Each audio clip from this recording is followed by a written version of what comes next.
एक बार गौतम बुद्ध अपने शिष्यों के साथ एक गांव से गुजर रहे थे। रास्ते में एक झील आई। बुद्ध ने शिष्यों से कहा, मैं प्यासा हूं, मुझे उस झील से थोड़ा पानी लाओ। एक शिष्य झील के पास गया, लेकिन उसने देखा कि झील का पानी गंदा हो गया है, क्योंकि वहां कुछ लोग झील में अपने कपड़े धो रहे थे। वह वापस आकर बुद्ध से बोला, स्वामी, पानी बहुत गंदा है, मैं आपको इसे नहीं दे सकता। बुद्ध ने थोड़ा इंतजार किया और फिर उसी शिष्य से दोबारा पानी लाने के लिए कहा। शिष्य फिर झील पर गया और देखा कि इस बार पानी बिल्कुल साफ और शुद्ध था। उसने पानी लिया और बुद्ध के पास आ गया। बुद्ध ने शिष्य से कहा, देखो, पानी को स्वच्छ होने के लिए कुछ समय देना पड़ा। अगर तुमने धैर्य रखा और इंतजार किया तो उसे साफ होने का समय मिला। हमारा मन भी इसी तरह है। जब यह अशांत हो तो हमें थोड़ा धैर्य रखना चाहिए और शांति से उसे शांत होने देना चाहिए। लेकिन आज मैं पूछ रहा हूं, क्या तुम सोचते ही जा रहे हो लेकिन जी नहीं रहे? शायद कुछ पल को आप चुप हो जाएं, क्योंकि यह सवाल बाहर से नहीं, भीतर से उठता है। हम में से ज्यादातर लोग हर दिन, हर पल सोचते रहते हैं। इतना सोचते हैं कि सोच ही हमें जीने नहीं देती। हम खिड़की से बाहर झांकते हैं, लेकिन हवा को महसूस नहीं कर पाते। हम हंसते हैं, लेकिन भीतर से खाली होते हैं। हम दूसरों से मिलते हैं, लेकिन खुद से बहुत दूर होते हैं। क्या आपने कभी गौर किया है, जब आप अकेले होते हैं तो आप अकेले नहीं होते। आपके साथ आपका दिमाग होता है, आपकी सोच होती है, और वो सोच रुकती नहीं। वो आपको पीछे ले जाती है, भविष्य में घसीटती है और वर्तमान को चुपचाप चुरा लेती है। हमेशा कुछ न कुछ चलता रहता है अंदर। मैं ठीक हूं या नहीं? कल क्या होगा? लोग क्या सोचेंगे? मैं उस समय वैसा क्यों बोला? सुनो, क्या आपने कभी महसूस किया है कि लोग आपको तब तक महत्व नहीं देते जब तक आप खुद को महत्व नहीं देते? सच यही है, दुनिया आपको उतनी ही कीमत देती है जितनी कीमत आप खुद को देते हैं। अगर आप हर किसी के लिए हमेशा उपलब्ध रहेंगे, हर बार अपनी गलती मानते रहेंगे, हर रिश्ते को बचाने के लिए खुद को झुकाते रहेंगे, तो लोग आपको आदत समझेंगे, अहमियत नहीं। याद रखिए, जो इंसान खुद की नजरों में छोटा होता है, दुनिया भी उसे छोटा ही समझती है। गौतम बुद्ध ने कहा था, स्वयं पर विजय सबसे बड़ी विजय है। मजबूत बनना मतलब गुस्से में रहना नहीं है। मजबूत बनना मतलब है अपनी भावनाओं को नियंत्रित करना, अपनी सीमाएं तय करना, और जहां सम्मान न मिले वहां चुपचाप दूरी बना लेना। हर किसी को खुश करने की कोशिश छोड़ दीजिए, क्योंकि जो हर समय सबको खुश करना चाहता है, वह अंत में खुद सबसे ज्यादा दुखी होता है। खुद को इतना बेहतर बनाइए कि आपकी मौजूदगी लोगों के लिए सामान्य नहीं, बल्कि सम्मान की बात बन जाए। जब आप अपने समय की कदर करेंगे, लोग आपके समय की कदर करेंगे। जब आप अपने आत्मसम्मान की रक्षा करेंगे, लोग आपको हल्के में लेना बंद कर देंगे। खुद को इतना मजबूत बनाइए कि लोग आपको खोने से डरें। दूसरों को बदलने की कोशिश मत कीजिए, पहले खुद को इतना ऊंचा उठाइए कि आपका स्तर ही बदल जाए। जिस दिन आपने अपनी असली कीमत समझ ली, उस दिन से दुनिया का व्यवहार अपने आप बदल जाएगा। यही असली ताकत है, यही असली आत्मसम्मान है, और यही जीवन की सच्ची जीत है। सही समय पर बुद्धि काम नहीं करती तो क्या करे? इसी सवाल को लेकर एक व्यक्ति गौतम बुद्धा के पास आया और बोला, हे महात्मा, मेरी बुद्धि वैसे तो बहुत अच्छे से काम करती है और मुझे सारी बातें भी याद रहती हैं, परंतु जब भी मुझसे कोई प्रश्न पूछता है तो उस समय में मेरी बुद्धि काम नहीं करती, चाहे मैं कितना भी प्रयास क्यों न कर लूं। हे महात्मा, कृपया इसके कोई उपाय बताइए जिससे मेरी बुद्धि पूछे हुए प्रश्न का सही समय पर उत्तर दे पाए। इस पर बुद्धा बोले, ठीक है, तो ध्यान से सुनो। अगर तुम्हें अपनी बुद्धि को पहले से ज्यादा तेज करना है तो इसका ये एक उपाय है कि तुम जब भी रात को सोने के लिए जाओ, तब तुम सोने से पहले अपने दिन भर कौन से कार्य किए, कितने लोगों से मिले, उनसे क्या बातें की, इन सभी चीजों को तुम्हें अगले 30 दिनों के लिए रोज रात को याद करके सोना होगा। और जब तुम्हारी बुद्धि रोज किए। गौतम बुद्ध कहते हैं, दुनिया नहीं जानती कि हम सभी का अंत यहीं पर होना है, लेकिन जो लोग इस सत्य को जानते हैं, उनके सारे झगड़े एक ही बार में खत्म हो जाते हैं। नमो बुद्धाय। एक दिन भगवान बुद्ध अपने शिष्यों के साथ बैठे थे। तभी एक शिष्य ने हाथ जोड़कर पूछा, भगवान, जीवन में कब और कहां हमें चुप रहना चाहिए। भगवान बुद्ध मुस्कुराए और बोले, हे भिक्षु, चुप रहना भी एक कला है। हर जगह बोलना बुद्धिमानी नहीं होती। जहां शब्द अनर्थ कर सकते हैं, वहां मौन ही सबसे बड़ा रक्षक है। मैं तुम्हें बताता हूं किन अवसरों पर मौन रहना चाहिए। पहला, जब क्रोध आए, जब मन क्रोध से भर जाए, वाणी कड़वी होने लगे, उस समय कुछ न बोलो, क्योंकि गुस्से में निकला हर शब्द तीर बनकर दिल को घायल कर देता है। बुद्ध कहते हैं, क्रोध के समय मौन रहो, वही सबसे बड़ी जीत है। दूसरा, अज्ञानी के सामने, जहां सामने वाला तर्क सुनने को तैयार न हो, जहां बुद्धि के बदले अहंकार बोलता हो, वहां चुप रहना ही अच्छा है। बुद्ध बोले, मूर्ख से वाद विवाद करना अंधे को रंग समझाने जैसा है। तीसरा, अपमान के समय, जब कोई अपशब्द कहे या तिरस्कार करे, तब मौन रहना चाहिए, क्योंकि सामने वाला अपने कर्म का फल पाएगा। बुद्ध ने कहा, जो अपमान सहकर भी शांत रहे, वो सच्चा वीर है। चौथा, किसी का भेद न खोलने के लिए जहां कोई गुप्त बात बताई जाए या किसी की निजता हो, वहां वाणी को रोकना ही सच्ची मित्रता है। बुद्ध कहते हैं, जिसे मौन रखना आता है, वही विश्वास का पात्र है। पांचवा, अनजाने विषय पर जिस बात का ज्ञान न हो, उस पर बोलना मूर्खता है। बुद्ध बोले, जहां ज्ञान न हो, वहां मौन रहो, वही सच्चा ज्ञान है। छठा, विवाद की स्थिति में, जहां बात बात पर झगड़ा बढ़ने लगे, जहां वाद विवाद का कोई अंत न हो, वहां चुप रहना ही सबसे समझदारी है।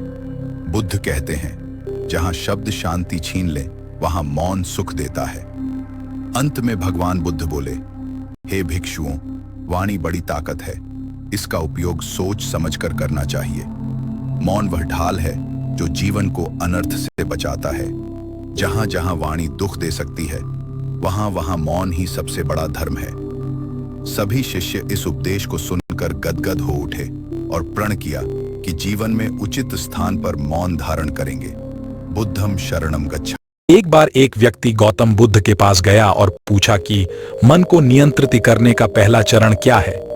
बुद्ध कहते हैं, अपने मन को समझने का पहला चरण है इसके द्वारा दिए गए लालच की व्यर्थता को देखना, क्योंकि जब मन अशांत होता है तो कई तरह के लालच देता है। जिसने मन द्वारा दिए इन लालचों को पहचान लिया, उसने मन को समझ लिया। फिर व्यक्ति बुद्ध से पूछता है, लेकिन हमें यह कैसे पता चलेगा हमारा मन हमें लालच दे रहा है और वह लालच व्यर्थ है? इसका जवाब देते हुए बुद्ध कहते हैं, अनुभव से। मनुष्य मन के लालच से जिस कार्य को अतिपूर्वक करता है, उसमें उसे हानि ही होती है, और हानि के बाद ही उसे अनुभव भी होता है। जैसे जिसने वास्तव में यह देख लिया कि नशा करना केवल दुख है, वह नशा मुक्त होना शुरू कर देगा। जिसने जान लिया कि ईर्ष्या से खुद का नाश होता है, वह ईर्ष्या से मुक्त हो जाएगा। मन को समझने का यही पहला चरण है। नमो बुद्ध। जब भगवान बुद्ध का अंतिम समय निकट आ चुका था, तब वे अपने प्रिय शिष्य आनंद के साथ यात्रा कर रहे थे। उस समय बुद्ध के पेट में अचानक तेज पीड़ा उठी। दर्द बहुत असहनीय था, फिर भी उनके चेहरे पर शांति बनी हुई थी। बुद्ध ने आनंद से कहा, आनंद, मुझे नदी से थोड़ा पानी ला दो। आनंद तुरंत नदी की ओर गए, लेकिन जब वे वहां पहुंचे तो देखा कि नदी का पानी मटमैला और गंदा था। आनंद सोच में पड़ गए, मैं अपने गुरु को ऐसा अशुद्ध पानी कैसे पिला सकता। वे बिना पानी लिए ही वापस लौट आए और बुद्ध को सच्चाई बता दी। कुछ देर बाद बुद्ध ने फिर शांत स्वर में कहा, आनंद, उसी नदी से पानी लेकर आओ। आनंद को आश्चर्य हुआ, फिर भी वे आज्ञा मानकर दोबारा नदी पर गए। इस बार जो उन्होंने देखा वह चमत्कार से कम नहीं था। नदी का पानी बिल्कुल साफ, शांत और निर्मल था।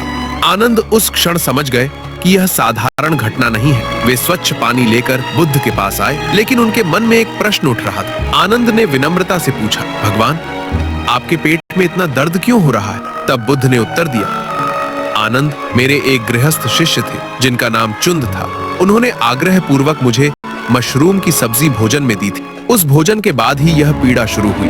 आनंद का हृदय व्याकुल हो उठा। उन्होंने पूछा, भगवान, जब आपको कष्ट हो रहा था तब आपने वह भोजन क्यों स्वीकार किया? बुद्ध के चेहरे पर करुण मुस्कान आई। उन्होंने कहा, आनंद, मेरे पूरे जीवन में केवल 2 भोजन ऐसे थे जो मुझे सबसे अधिक प्रिय लगे। पहला, वह भोजन जो मैंने परम ज्ञान प्राप्त करने से पहले किया था, और दूसरा यह भोजन जो मैंने चंद के यहाँ की, क्योंकि यही मेरा अंतिम भोजन है। यह कहकर बुद्ध ने यह भी सिखाया कि चंद को कभी दोष न दिया जाए, क्योंकि उनका भाव शुद्ध था, सेवा सच्ची थी। बुद्ध का अंतिम संदेश यही था, जीवन की हर घटना में दोष नहीं, करुणा खोजो। हर अंत भी बुद्ध के पावन हाथों से यदि ये विधि होगी तो धन्य हो जाएंगे हम। महाराज, बुद्ध आ गए। एक विनती है आपसे। कहिए राजन। पिछले कई दिनों से मेरे स्वप्न में तेरे पिताश्री आ रहे हैं। मैंने ब्राह्मणों से भी इस बात पूछा तो उनका कहना था कि तुम्हारे पिताश्री को शांति नहीं मिली, उनके लिए पूजा करनी हो, यज्ञ संपन्न करना होगा। आप तो परम ज्ञान का स्वरूप है, तो विनती है आपसे कि पूजा विधि आप ही के हाथों से हो, जो मेरे पिताश्री तक पहुंचे, उन्हें मुक्ति मिले, जीवन मरण के इस चक्र से वो मोक्ष पाले। अवश्य राजन। आप मिट्टी के 2 घड़े मंगवाइए, एक में घी भरवाइए और एक घड़े में कंकड़ पत्थर भरवाइए, और उन दोनों घड़ों के मुंह कपड़े से बंधवा दीजिए और उन्हें लेकर नदी के तट पर आइए। मैं वहीं आपकी प्रतीक्षा करूंगा। मैं भी इसका प्रबंध करता हूँ महाराज। महाराज, अब आप इन दोनों घड़ों को पानी में डाल दीजिए।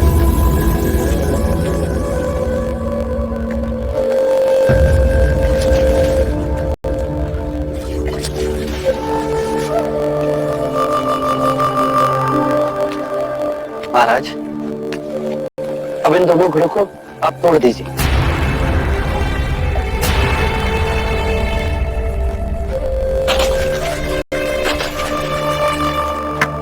महाराज, अब आप ध्यान से देखिए, घी ऊपर और पानी पर तैरने लगा। अब बताइए, मेरे या किसी और के पूजा पाठ करने से क्या ये घी नीचे बैठ सकता है? असंभव। ये तो घी का स्वभाव ही नहीं। सत्य कहा आपने। उसी प्रकार किसी भी पूजा पाठ, विधि विधान, कर्म कांड के द्वारा पानी के अंदर डूबे हुए कंकड़ पत्थर क्या ऊपर आ तैर सकते हैं? नहीं बुद्ध, ये तो प्रकृति के नियम के विरुद्ध है। तो हम प्रकृति से भिन्न कैसे हो? हम भी तो प्रकृति का ही रूप है। सत्य कहा। बुद्ध कहते हैं, जिस दिन तुमने अपनी कमजोरी दुनिया को दिखा दी, उसी दिन लोग तुम्हारी ताकत को भूल जाएंगे। जीवन में हर इंसान के भीतर कुछ न कुछ कमजोरी होती है, डर, असफलता, दुख या अधूरापन। लेकिन जो बुद्धिमान होता है वह अपनी कमजोरी को दुनिया के सामने नहीं लाता, बल्कि उसे अपनी सबसे बड़ी ताकत में बदल देता है। एक बार एक भिक्षु बुद्ध के पास आया और बोला, भगवान, लोग मेरी बातों का मजाक उड़ाते हैं, मुझे गंभीरता से नहीं लेते। बुद्ध मुस्कुराए और बोले, क्या तुमने कभी उन्हें अपनी कमजोरी दिखाई है? भिक्षु बोला, हां, मैंने बताया कि मैं असुरक्षित महसूस करता हूं, मैं कमजोर हूं। बुद्ध बोले, यही गलती हुई। संसार उस पेड़ की तरह है जो तूफान में झुकते हुए डालों को तोड़ देता है, लेकिन जो दृढ़ खड़ा रहता है उसे सम्मान देता है। बुद्ध ने कहा, दुनिया को यह दिखाओ कि तुम संघर्ष कर रहे हो, लेकिन कभी यह मत दिखाओ कि तुम टूट चुके हो, क्योंकि लोग तुम्हारी कमजोरी का सहारा नहीं बनेंगे, बल्कि उसी का इस्तेमाल तुम्हें और गिराने में करेंगे। उन्होंने आगे कहा, अपनी कमजोरी को भीतर रखो और उस पर काम करो। जिस दिन तुम अपनी कमजोरियों को समझकर उन्हें सुधार लोगे, उसी दिन तुम्हारे पास ऐसी ताकत होगी जिसे कोई नहीं तोड़ पाएगा। भिक्षु ने पूछा, लेकिन प्रभु, क्या अपनी कमजोरी छिपाना झूठ नहीं है? बुद्ध बोले, नहीं, यह आत्मसंयम है। झूठ वह होता है जब तुम किसी और को धोखा देते हो, पर जब तुम अपनी कमजोरी पर काम करते हुए उसे भीतर रखते हो तो यह तुम्हारे आत्मबल का प्रमाण है। बुद्ध ने कहा, यदि तुम चाहते हो कि दुनिया तुम्हारा सम्मान करे, तो पहले खुद को ऐसा बनाओ कि सम्मान का पात्र बनो। कमजोरी दिखाने से सहानुभूति मिल सकती है, पर सम्मान केवल शक्ति से मिलता है। इसीलिए बुद्ध कहते हैं, कमजोर दिखने से बेहतर है मौन रहकर मजबूत बनना। लोगों को तुम्हारा परिणाम दिखाओ, कारण नहीं। जो व्यक्ति अपनी कमजोरी छिपाकर उसे सुधारने में लग जाता है, वही व्यक्ति एक दिन दुनिया के सामने विजेता बनकर खड़ा होता है। बुद्धम शरणम गच्छामि।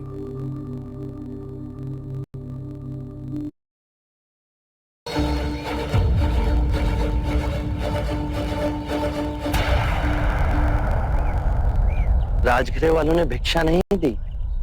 गुरुवर, हम यहाँ से किसी और स्थान पर नहीं जा सकते? अवश्य जा सकते हैं, पर जो तुम्हें यहाँ अशांत कर रहा है वो किसी दूसरे स्थान पर भी अशांत करेगा। नहीं गुरुवर, यहाँ के लोग हमारा अपमान करते हैं, हमारा उपहास करते हैं, ताने मारते हैं, और तुम्हें क्रोध आता है। यदि यही लोग तुम्हारे पथ पर फूलों की पंखुड़ियां बिछाएंगे तो तुम्हें प्रसन्नता होगी। अर्थात तुमने अपनी शांति की कुंजी को दूसरों के हाथों में सौंप दी है। बाहर की बात तुम्हें विचलित भी कर सकती है और तुम्हें प्रसन्न भी कर सकती है।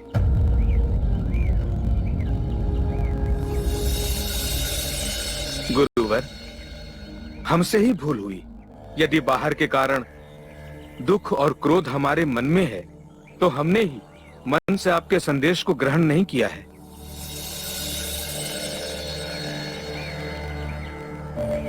मन में यदि प्रतिशोध का भाव आया तो ये समझना कि तुम अभी परम सत्य से बहुत दूर हो। आप कहते हैं तो मन क्षण में समझ जाता है। एक बात हमेशा याद रखना कि कोई भी नई बात लोग आसानी से ग्रहण नहीं करते। तुम उनकी सदियों पुरानी धारणाओं को तोड़ रहे हो। वो तुमसे प्रेम नहीं करेंगे। पहले पहले वो तुम्हारा उपहास करेंगे, फिर हिंसक होंगे, फिर तुम्हारी उपेक्षा करेंगे, फिर तुम्हें स्वीकार करेंगे। ये परिवर्तन तुम स्वयं देखोगे। बस अपना धैर्य और सहनशीलता ना छोड़ना। आप इस ओर से आ रहे हैं मुनिवर? इस ओर से आपने इसी लड़की को भागते हुए देखा है? नहीं तो क्यों? डायन है। कल रात उसने मदिरा पिला हम तीनों को बेइज्जत कर दिया। सुबह जब आँख खुली तो देखा हमारा सारा धन लूट के ले गई बिना कारण। मुनिवर, हम उसे आनंद प्रमोद के लिए वाराणसी ले जा रहे। उसने आप सबका बोझ कम कर दिया, पर आप अब तक उसका बोझ उठाए घूम रहे हैं। आप हमारा उपहास कर रहे हैं। उस लड़की से कहीं अधिक चिंतित हम अपने मूल्यवान आभूषणों के लिए हैं। जो लुट गया वो मिलेगा तो नहीं। अरे इतना धन था कि आपने कभी देखा भी नहीं होगा कि उस नारे के पीछे हम मतवाले हो गए। उसके सौंदर्य ने हमें लूट लिया, अन्यथा ऐसा कदापि ना होता। तो आप सबको अब भी लूट रही है। धन उसने तुम्हारे बीते काल में चुराया, पर वो तुम्हारा वर्तमान भी लूट रही है। लड़की इस समय तुम्हारे लिए इतनी व्यथित है जितने कि तुम इस समय उसके लिए व्यथित हो। भला वो क्यों व्यथित होगी? तो फिर आप क्यों व्यथित हो रहे हो? जो लुटा वो भूतकाल में लुटा। उसे पकड़कर जो दंड दोगे वो भविष्य काल में होगा। तुम्हारा वर्तमान अभी इसी क्षण तुम्हारे साथ है। भूतकाल का बोझा उठा उस भविष्य को बदलने का प्रयत्न कर रहे हो जो अनिश्चित है, और खो रहे हो अपना वर्तमान। बात तो ये सच है। यदि हम इसी क्षण में जिए तो तुम स्वयं को खोज सकोगे, ये समझ सकोगे कि जो तुम्हें दुख दे रहा है वो क्या है। क्या आप अपने आप को जान पाए? और अपने आप को जानने से क्या होगा? अपनी ये बांसुरी दो मित्र।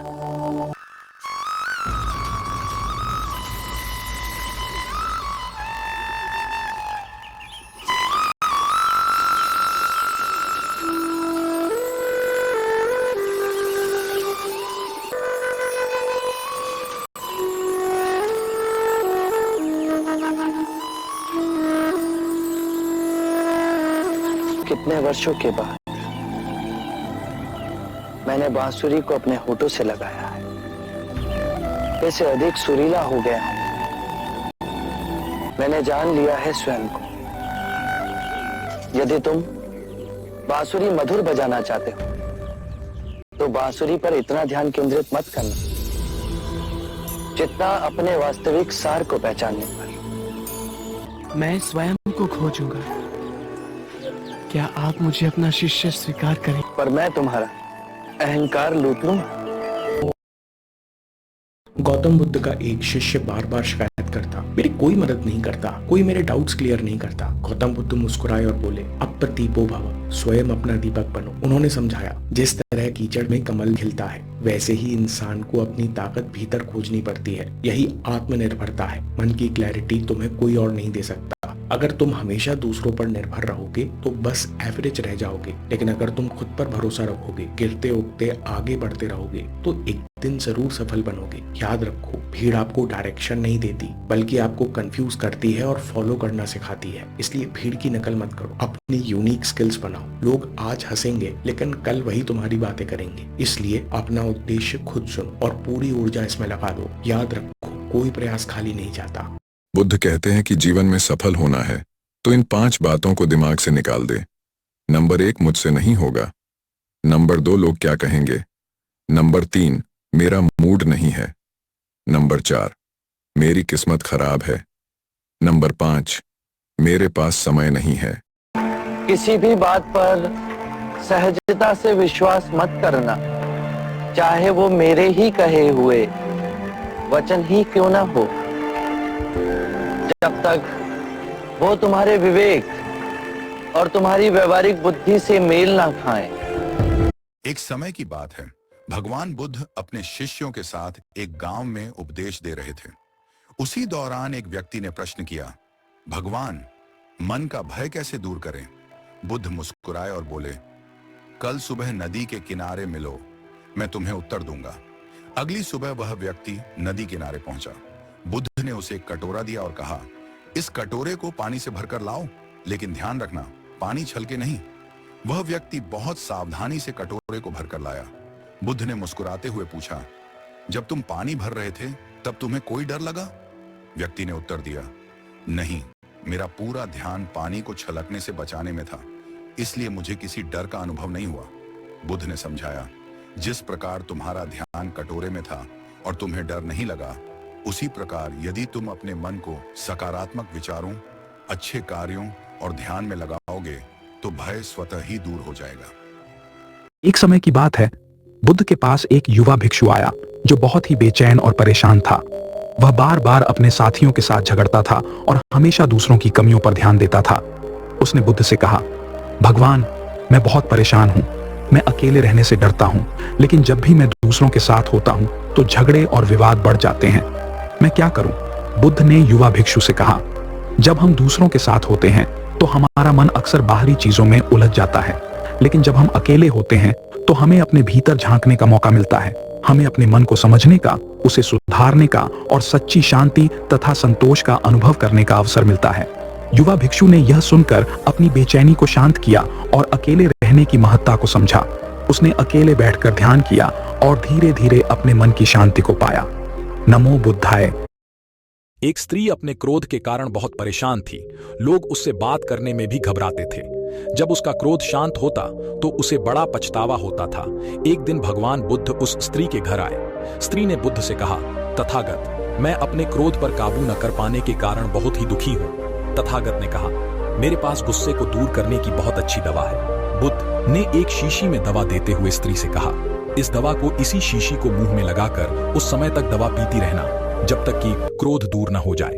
इतना कहकर बुद्ध चले गए। जैसे ही उसे क्रोध आता तो वह शीशी को अपने मुंह में लगा लेती।